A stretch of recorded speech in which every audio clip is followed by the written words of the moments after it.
But then again, do they respect us? Okay, check this out. Let me introduce you to the world of breakdancing and hip-hop and stuff in the dancing. Okay, our crews were starting to get so big. We had a breakdance team called the Smoketrons and the Luckatrons.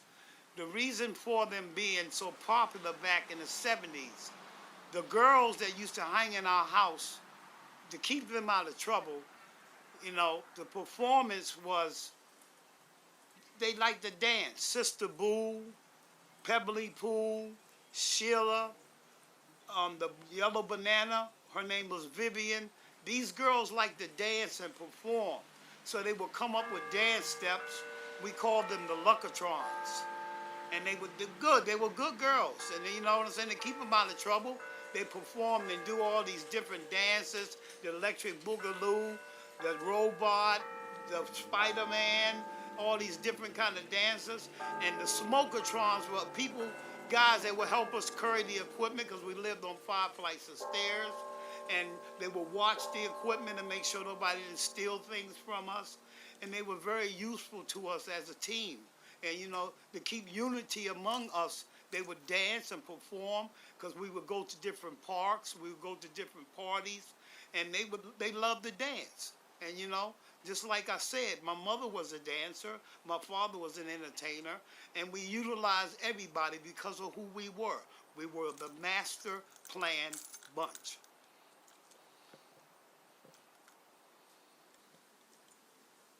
Okay, let me explain something to you about the profession of scratching, the profession of the techniques of the turntables.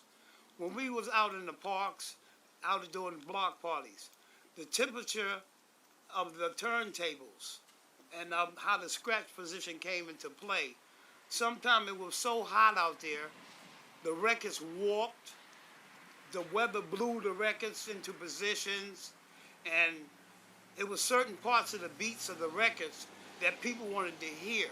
So the groove in the record, being that we had 2 turntables, it wasn't techniques or it was just regular turntables. And to bring the beat back to a certain part where people would enjoy that certain part of the quality of the beat, we had to perfect a way to bring that quality back, which Jerry and Rob the Gold or other DJs like Bozonk and myself, you know what I'm saying?